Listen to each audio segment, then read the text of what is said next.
KS Heating and Air, the team ensuring your comfort. It's the Weather Xtreme video. This is the morning edition for Friday, August 30th. I'm James Spann. Alabama's weather stays quiet. All eyes are on Dorian. This thing will be a really, really dangerous hurricane for the South Atlantic coast of the United States, east of where we are here. Let's take a look at things this morning. There's the upper air look at a nice trough north of us, and that's, again, delivered some really refreshing air. Look at all those 50s early this morning. 55 at Fort Payne, 56 for Gadsden, Coleman, Haleyville. Feels like fall, but we warm up quickly. We'll be close to 90 this afternoon, but the humidity stays low. Flash flood watches for parts of the nation's midsection. The rest of the country is quiet to start the day. We're in dry air. We'll be dry here. A couple of marginal risks well to the west and north of here. Here's the severe weather outlook tomorrow and on day 3, which is Sunday.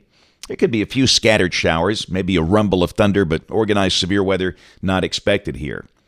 Rain for the next 7 days. Of course, the focus is going to be on the South Atlantic coast with Dorian. Heaviest rain you can see running from near Miami up to Charleston. Alabama, just a big old bag of nothing for many places. Maybe a few showers for Mobile and Baldwin counties and the southeastern counties of the state, but just not much. In fact, it looks fairly dry here for the next 10 to 15 days.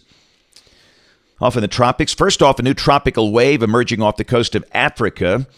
Just a low chance of development in the short term, but of course Dorian is the big story, which is east of the Bahamas. Maximum sustained winds, 105 miles per hour. That's a Category 2. This likely becomes a major hurricane later today. And by the time it reaches the east coast of Florida, it's going to be very dangerous. Here's the track from the Hurricane Center. Not much change. This will likely come in Monday night somewhere around West Palm Beach, Jupiter, Juno Beach. And again, this will change. And don't focus too much on those dots. Keep in mind a hurricane impact is not a dot. You're going to have effects reaching out a couple of hundred miles. The worst of the weather, though, in terms of storm surge, will be along and north of where the landfall point would be. That's the onshore flow side. And it begins to turn north over the Florida Peninsula Tuesday night of next week. Check the modeling. A very good agreement that this will recurve. It gets into the Florida Peninsula and then recurves, kind of going up the South Atlantic coast. These are the tropical models. This is the GFS. You want to look for the black line, which is the mean.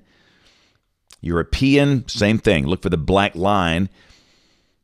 In fact, the European just wants to hug the South Atlantic coast with this thing. Here's the output from the OZ run, and just rides the coast all the way from near West Palm Beach up to Cape Hatteras. And obviously this is going to affect a whole lot of people if it does that, which is very plausible. But the clear idea here is this thing stays east of Alabama. No impact for the central Gulf Coast or our state. Intensity guidance, you can see some models do ramp it up to Category 4 strength. The Hurricane Center has it at Category 4 strength at the time of landfall. Then it weakens once it moves inland. Let's check the GFS. This is the 06C run at 4 o'clock today. Upper high over the southwest.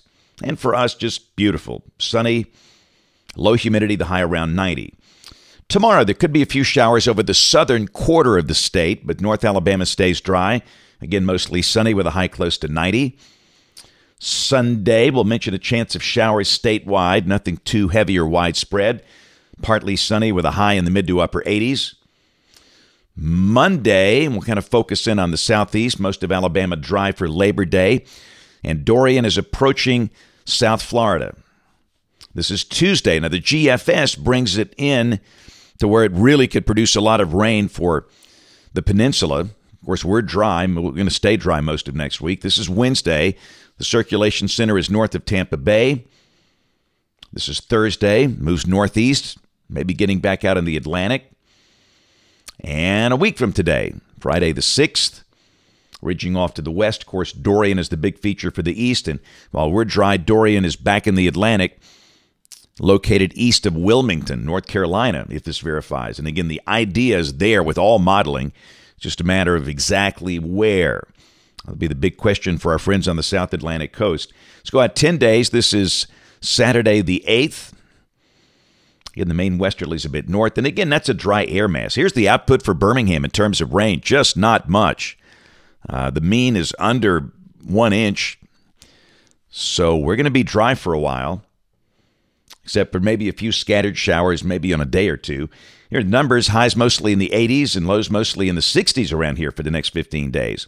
That's it for the Weather Xtreme video this morning. We'll have notes in the blog. The next video here by 4 o'clock this afternoon. If you can't catch us this evening on ABC 3340 News at 4, 5, 6, and 10 o'clock. Thanks for watching. Have a great day, and God bless. Never wait for hot water again with a tankless water heater from Plumbing Experts. Tankless water heaters are easy, convenient, and now more affordable with a no-interest financing for up to 18 months. Stop with the cold showers and wasted water and call Plumbing Experts today.